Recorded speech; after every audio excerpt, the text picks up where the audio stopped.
Bienvenidos a esta presentación de Máquinas Eléctricas 1 del presente año 2025, primer periodo académico de la Universidad Autónoma de Honduras. Seguidamente con la presentación de los integrantes, Daniel Oliva, Carlos García, quien es la voz de la presentación, Jonathan Flores, Oisis Melgar y Obed Herrera, con sus respectivos números de cuenta.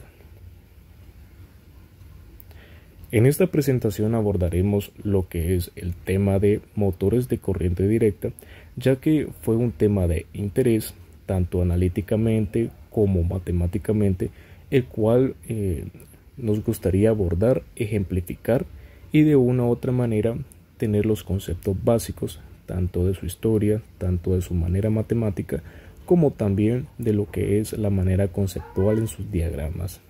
Y así poder entender de un tema algo complejo, poder tenerlo de manera sencilla y poder comprenderlo. Primero hablaremos un poco de su historia, de los conceptos básicos. Los primeros sistemas de potencia en Estados Unidos eran de corriente directa, pero a finales de la década de 1890 era claro que los sistemas de potencia de corriente alterna ganaban terreno. A pesar de esto, los motores de corriente directa siguieron siendo parte significativa de la maquinaria comprada cada año hasta la década de 1960. ¿Esto por qué? Si podemos recordar, en la década de 1850, 60 hasta los 1890 o hasta los 1900, de una u otra manera hubo una lucha de electricidad, por así decirlo, ya que en ese tiempo se desarrollaba más lo que es la corriente directa. Sin embargo, la corriente directa tanto era un poco más difícil y compleja de transportar, así como también podemos decir de que era más costosa, ya que de una u otra manera eso era grandes cantidades que tenía que recorrer, el cual no se podían sustentar con el dinero. Hasta 1880 que fue aplicada la corriente alterna gracias al ingeniero Nikola Tesla, que podría solventarse los grandes recorridos, las grandes millas, y no era tanto problema poder recorrer esas grandes cantidades con la corriente alterna.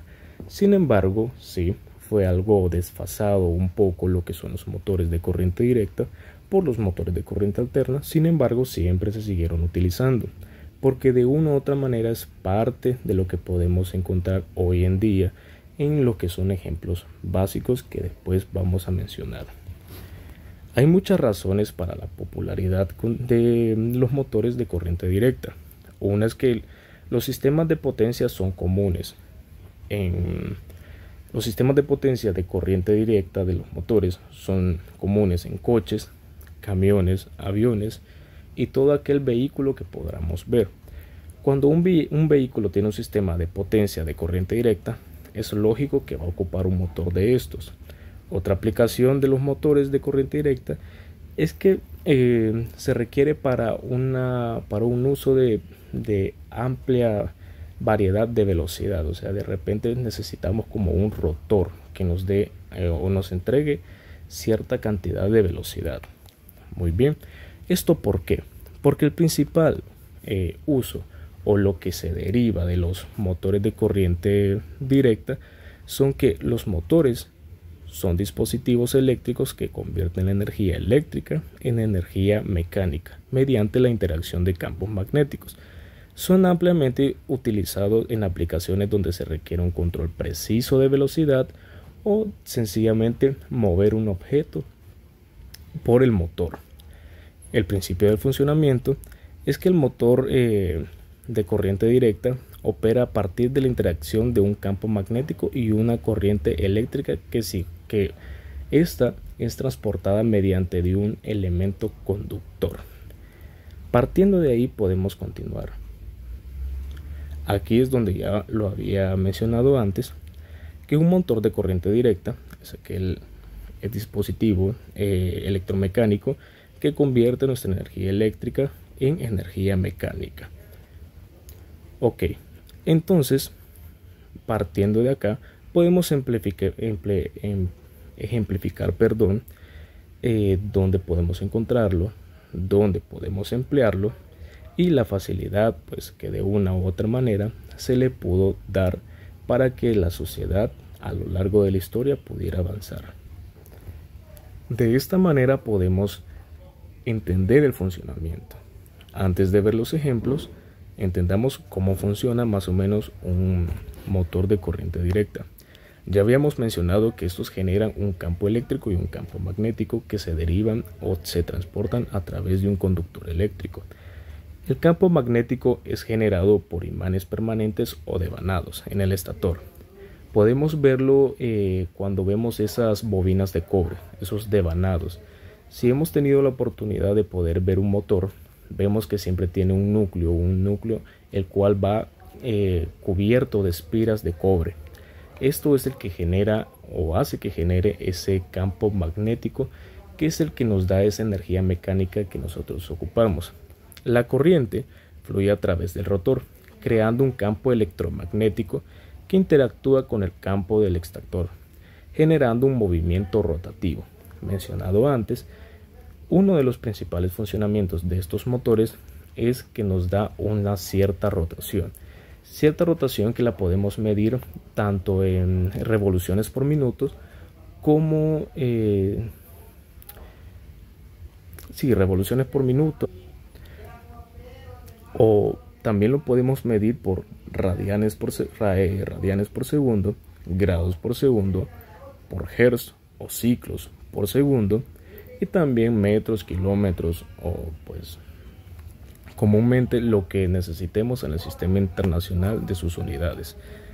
El conmutador y las escobillas garantizan la correcta dirección de la corriente del rotor, manteniendo la rotación continua. Basada en la ley de Lorentz, una corriente en un campo magnético genera una fuerza. La ley de Lorentz pues nos dice que si nosotros tenemos un campo magnético, ¿verdad? Este es generado mediante una corriente que de una u otra manera está fluyendo en un sentido. Esto lo podemos ver un poco más adelante. Ok, esto consta de un rotor, una parte móvil que es lo que nos genera la energía mecánica, un estator que es la parte fija, escobillas y conmutador. Aquí podemos encontrar tipos de motores de corriente directa. Los podemos clasificar de la siguiente manera: de excitación separada, de motores de corriente directa en derivación, de imán permanente, de motor corriente directa en serie o compuesto. También podemos encontrar unas características principales. Al momento de estudiar lo que son los motores, es importante tener en cuenta 4 características, porque nos permite conocer la profundidad de un motor de corriente directa el cual estamos trabajando, como ser su voltaje, su velocidad de rotación, el torque generado y eficiencia y rendimiento. Si bien todo este conjunto lo podemos ver en la vida diaria, como son los coches, los aviones, los camiones, todo aquello que genere energía mecánica o un movimiento, una rotación, ¿verdad? Como ser el voltaje de alimentación, en este caso lo podemos encontrar en las baterías que alimentan los motores. La velocidad de rotación, si bien sea revoluciones por minuto, radianes por segundo, podemos encontrarlo también. El torque generado es aquella fuerza de tracción calculada en newton metro que generan pues aquella maquinaria que estamos queriendo hacer mover, por así decirlo. Como sean los coches de la actualidad, generan un torque, por así decirlo, generan un torque bastante alto por la nueva generación de motores. Esto de una u otra manera ha ido avanzando, implementándose con el tiempo, y pues la verdad, a medida avanza el tiempo, a medida avanza también la humanidad y sus experimentos o sus inventos, por así decirlo. La eficiencia y rendimiento es aquello que nos puede entregar, el rendimiento que nos puede entregar, que más o menos un motor de corriente directa anda alrededor de, siendo escatimado un un 45% o pues quizás un poco más, un 50% de eficiencia, ya que como podemos saber, la eficiencia ideal no existe porque siempre generamos pérdidas. De una u otra manera, al tener un movimiento o tener un rotor, generamos energía. Al generar energía, también ganamos movimiento, pero perdemos esa energía eléctrica que se genera en forma de calor. Por ende, es que cuando nosotros nos acercamos, por ejemplo, a nuestro motor del coche, moto o incluso bicicletas que ahora tienen un motor pequeño, podemos tocarlo y están calientes. Cuando ya le hemos dado vuelta, cuando ya hemos hecho ese recorrido, por así decirlo, podemos tocar y vemos que su superficie está caliente, y esa de una u otra manera es la eficiencia o el otro tanto por ciento que se pierde, ¿verdad? Porque ningún motor es 100% eficiente. Siempre vamos a encontrar pérdidas generadas en forma de calor, vapor o algo que de una u otra manera es palpable o tangible. Ahora podemos encontrar lo que es el abordaje de manera matemática, o lo que es el circuito equivalente. Podemos ver que el circuito está complementado por un voltaje o una fuente de alimentación, que es el voltaje aplicado en las terminales del motor. Si podemos ver, se dice como una B escobilla, que es lo que alimenta el motor. También tenemos una bobina o una inductancia inducida, por así decirlo, pero también tenemos su resistencia a esa inductancia, representada por RF.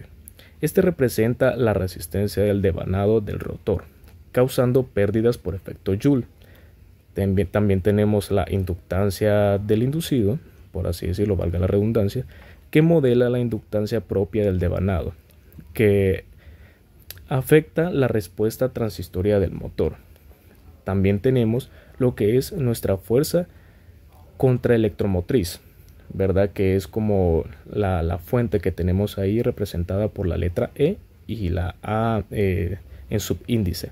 Es un voltaje generado por el movimiento del rotor dentro del campo magnético. Esta tiene su manera de representarse y constantemente se representa por una constante K del motor y una velocidad angular. Entonces, de una u otra manera, esto es como nuestro circuito equivalente normal. También podemos encontrar ciertas variaciones, el cual depende del tipo de motor de corriente directa que podemos encontrar.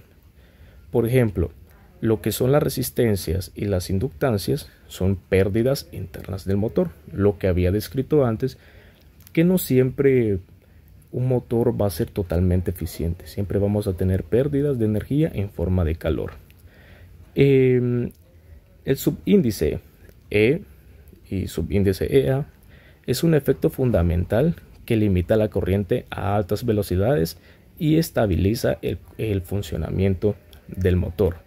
La corriente determina el par del motor, lo que permite el control de la velocidad y el torque. Entonces, de una u otra manera, eso lo podemos ver en solo este pequeño circuito. Lo vamos a abordar un poco más adelante, un poco más profundamente, de acuerdo al tipo de motor de corriente directa que tengamos. Ejemplificando un poco lo que se mencionó antes, aquí podemos encontrar una gráfica, ¿verdad?, que es de la fuerza contraelectromotriz con la corriente generada. Si bien anteriormente yo mencioné que la fuerza contraelectromotriz es fundamental porque se limita de acuerdo a lo que es la corriente, o viceversa, una se limita dependiendo de otra. Entonces aquí podemos ver que la ecuación de dicha fuerza es igual a una constante K del motor por una cierta velocidad angular, y la corriente no es más que pues el voltaje sobre la resistencia, esto dado por la ley de Ohm. Si podemos ver, es una curva semi exponencial que a lo largo del tiempo se va a ir manteniendo constante, esto por la estabilidad del motor, ya que la fuerza contraelectromotriz del voltaje se limita de acuerdo a la corriente. Ahora podemos encontrar lo que es un circuito equivalente de un motor de corriente directa con excitación separada. Es un motor de corriente continua con excitación separada, ya que el devanado del campo y el devanado del inducido están alimentados por fuentes de voltaje independiente. Esto permite un control más preciso de la velocidad y el torque. Sus componentes.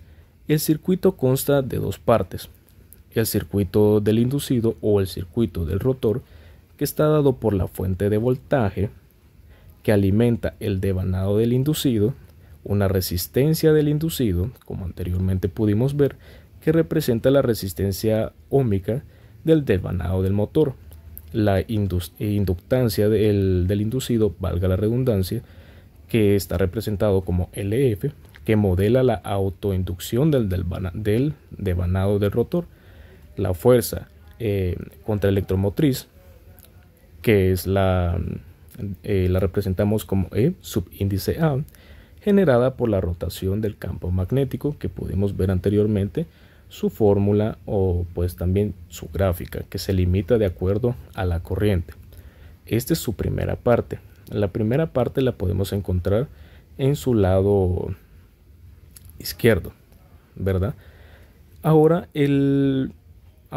vamos a ejemplificar el circuito del campo o el estator, ¿verdad? Que es su parte derecha, que tenemos su fuente de voltaje representado por B subíndice T, que alimenta el devanado del campo. Tenemos también la resistencia del devanado, que pues representa la resistencia que tenemos del embobinado, la inductancia del devanado de campo y la corriente también de excitación. Si podemos ver, a ambos lados están alimentados independientemente de una fuente de voltaje. Esto nos ayuda a que ellos sean independientes y de una u otra manera se trabaje de una manera mejor.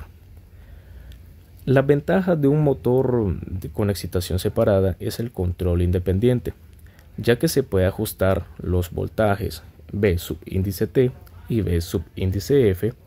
Se pueden ajustar para modificar la excitación sin afectar la corriente del inducido. Mayor estabilidad. También podemos mantener una mayor estabilidad a lo largo del tiempo, o sea, mantener un campo constante y el motor que opera a una velocidad más estable. También puede ser un rango o un mayor rango o un ampliamiento de rango de control de velocidad. Se puede variar el voltaje B subíndice T del lado derecho como B subíndice F para ajustar la velocidad sin comprometer el torque que éste genera. Algunas ecuaciones que tenemos son de la corriente del lado izquierdo, que es pues por ley de Ohm, voltaje entre R, o sea, el voltaje entre la resistencia que genera el inducido. Lo mismo tenemos para el voltaje del lado, por así decirlo, del lado derecho, que tenemos esa fuerza contraelectromotriz más pues el voltaje que genera tanto la resistencia A como la corriente A, que son las limitantes de esta fuerza contraelectromotriz. Y pues los inducidos, las corrientes son iguales. Ahora abordaremos lo que son los motores de corriente continua en equivalente en derivación, ¿verdad? O en inglés, que es pronunciado como shunt. En un motor de corriente continua en derivación, el devanado de campo y el devanado del inducido están conectados en paralelo. Lo podemos ver aquí en su gráfica. O en derivación, ¿verdad? Equivalente a su palabra. Por eso es que se le conoce como equivalente en derivación. Estos están conectados en paralelo a la misma fuente de alimentación B subíndice T. Como lo podemos ver aquí en su lado derecho, tanto el voltaje o la fuerza contraelectromotriz, ¿verdad? Está conectado en paralelo a lo que es el voltaje de alimentación. Los componentes son los siguientes. En el circuito del inducido o en el circuito del rotor podemos ver también lo que es la fuente de voltaje, ¿verdad? Que está conectada en paralelo, la resistencia RF, que es la que genera el campo magnético o el inducido. También la inductancia del inducido, valga la redundancia, que está modelada como LF. Y pues paralelo a ello está la fuerza contraelectromotriz, que ya anteriormente pues lo hemos dicho, está dado por las siglas E subíndice A. En el campo del estator pues tenemos la resistencia A, tenemos también sus modelados de pues la corriente de excitación dado por I subíndice A, y también la corriente del devanado, que es I subíndice L. Algunas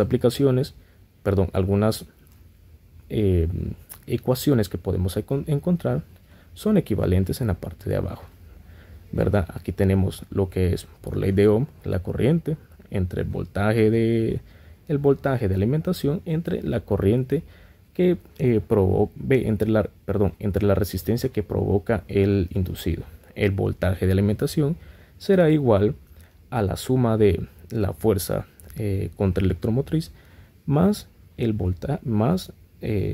equivalente al voltaje, la corriente del lado del estator por la resistencia del lado del estator, y la corriente del inducido por ley de nodos va a ser igual a la suma del lado del estator más el lado del rotor, o sea, I subíndice A más I subíndice F.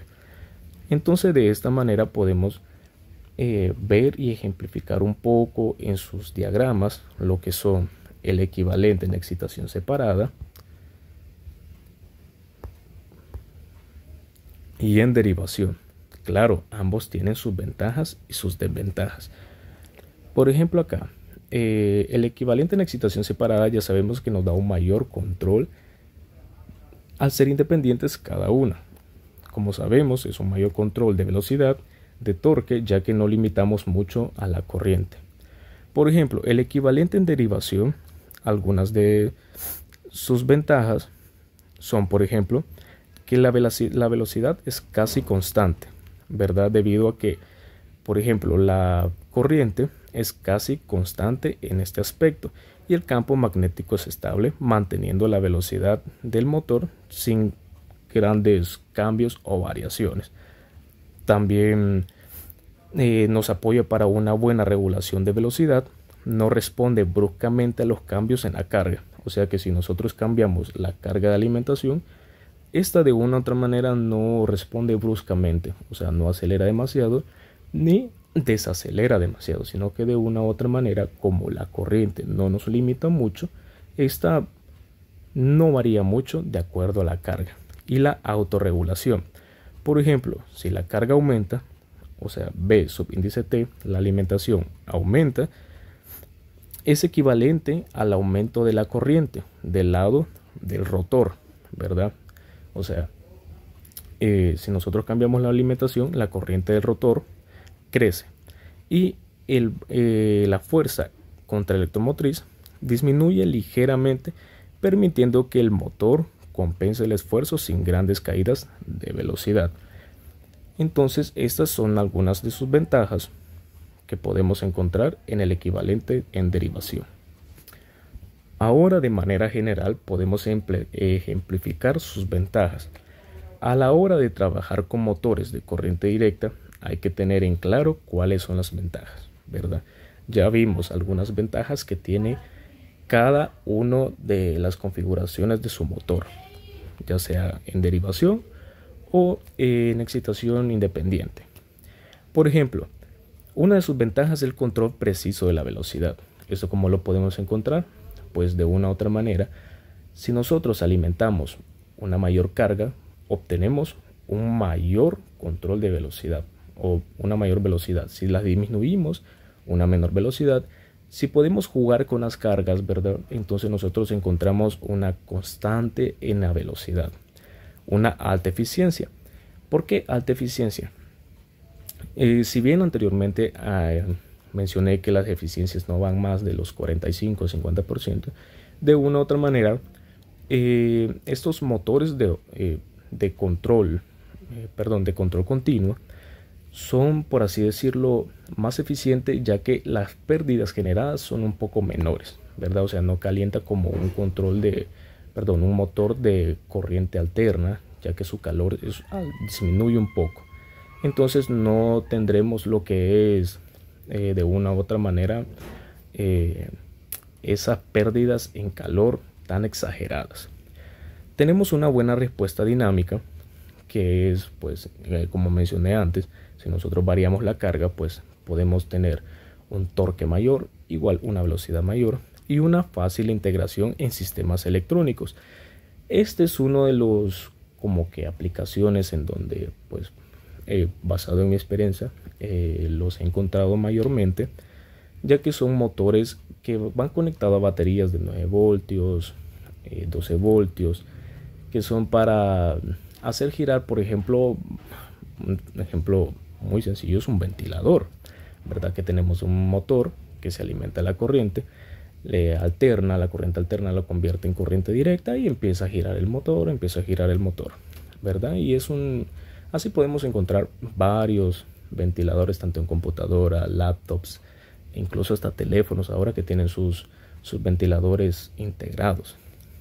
Por ejemplo, también tenemos ese alto torque de arranque en los autos, camiones, aviones, que como anteriormente mencioné, de acuerdo a la configuración del motor, nosotros podemos tener un alto desempeño en un automotor, ya sea una alta velocidad o un alto torque o nivel de arrastre, por así decirlo, y el funcionamiento en diversas condiciones de carga, que es lo que ejemplificamos anteriormente.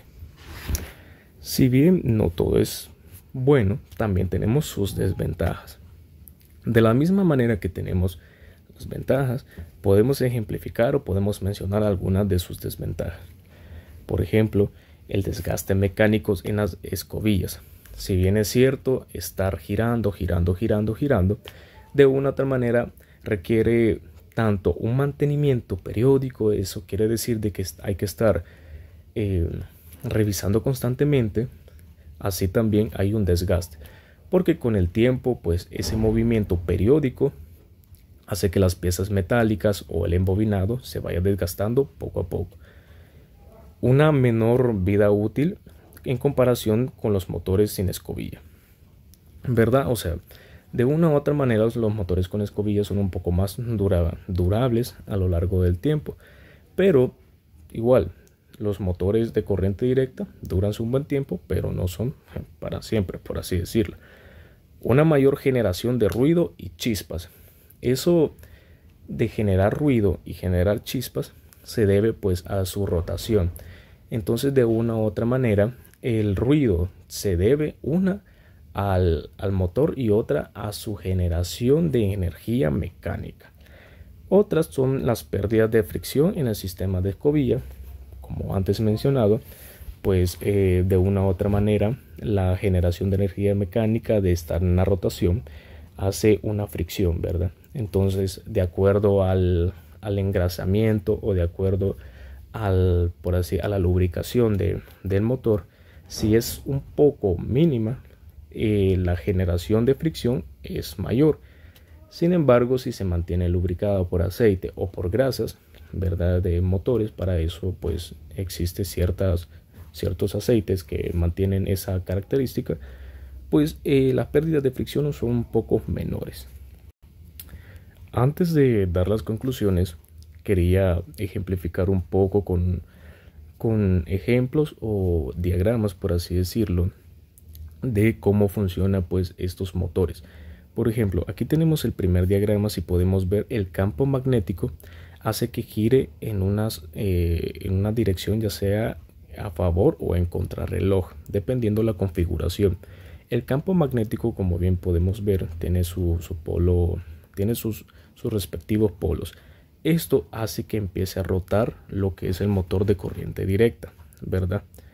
Ahora bien, abajo podemos ver la composición de un motor de corriente directa. Si bien aquí está en inglés, pero podemos traducirlo. Aquí tenemos como shaft, que son sus ejes, ese es el que genera la energía mecánica que empieza a generar dada por el conmutador, que el conmutador es el que pues le da como ese cierto torque para que empiece a girar. Tenemos también lo que es sus escobillas, cepillos o escobillas, y pues tenemos también lo que son sus bobinas de rotor, ¿verdad? Entonces eso de una u otra manera es lo que compone a lo que es el motor de corriente directa. Aquí lo podemos ver de una u otra manera ya en un ejemplo en la vida real, y aquí el funcionamiento. Eso claro va compuesto por una carcasa que lo protege y empieza a rotar por su campo magnético, que este es su funcionamiento, ¿verdad? Matemáticamente tiene también su complejidad, tanto en sus ángulos de fase de la fuente de alimentación contra la corriente, pero eso es un poco más avanzado en el curso, ¿verdad? Entonces esto ejemplificado es lo que necesitamos.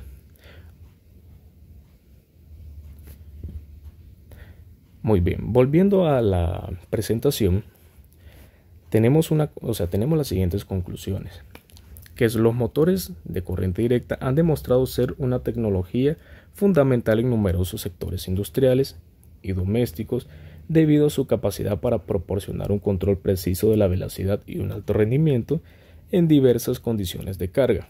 La versatilidad de los motores de corriente continua les permite ser empleado en aplicaciones tan variadas como la robótica, la automatización, el transporte eléctrico y las herramientas eléctricas, destacándose por su eficiencia y capacidad de respuesta dinámica. De una u otra manera, y lo podemos ver los motores de corriente directa a menores escalas, ¿verdad? A escalas, sí podemos verla a escalas industriales, pero lo podemos encontrar como ser ventiladores, taladros, por así decirlo, todo aquello que genere una rotación o un torque en los vehículos principalmente, y pues eso es algo que nos rodea día con día. Su presencia en sistema de movilidad sostenible, automatización y electrónica de consumo refuerza su relevancia, como lo anteriormente dicho, y abre nuevas oportunidades para su para su óptimo desarrollo en el futuro, ¿verdad? Entonces, de una u otra manera, los motores DC son muy importantes en la actualidad. Si bien a lo largo del tiempo han generado un poco más de relevancia los motores de corriente alterna en algunos sentidos de transportación o a niveles de grandes escalas, los motores DC también juegan un papel importantísimo en la sociedad, en la comunidad en general. Muchas gracias por su atención. Esto ha sido todo. Espero les haya gustado.